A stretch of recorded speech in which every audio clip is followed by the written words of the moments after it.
গ্যাংটক থেকে 7 লক্ষ টাকা সোনা চুরি করে অভিযুক্ত গা ঢাকা দিয়েছিল শিলিগুড়িতে।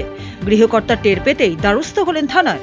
অবশেষে পুলিশের সহযোগিতায় উদ্ধার হলো সোনা, তবে পলাতক অভিযুক্ত। ঘটনায় চাঞ্চল্য ছড়ালেও শিলিগুড়ির চম্পাশাড়িতে। পুলিশ সূত্রে জানা গিয়েছে, গ্যাংটকের বাসিন্দা ভাস্কর খালকে সপরিবারে পুজোর অনুষ্ঠানে গিয়েছিলেন এক আত্মীয়ের বাড়িতে সে সময় ছিলেন শিলিগুড়ির মধ্যপলাশ এলাকার এক যুবক।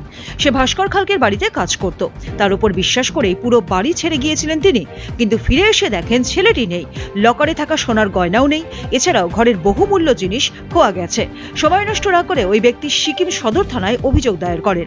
এরপর সিকিম সদর থানার পুলিশ প্রধাননগর থানার সঙ্গে যোগাযোগ করে বুধবার রাতে ছেলেটির মধ্যপলাশের বাড়িতে তল্লাশি চালায়।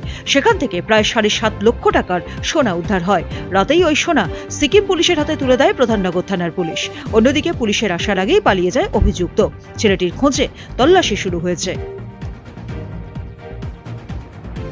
শিলিগুড়ি থেকে পারমিতা রায়ের রিপোর্ট, উত্তরবঙ্গ সংবাদ।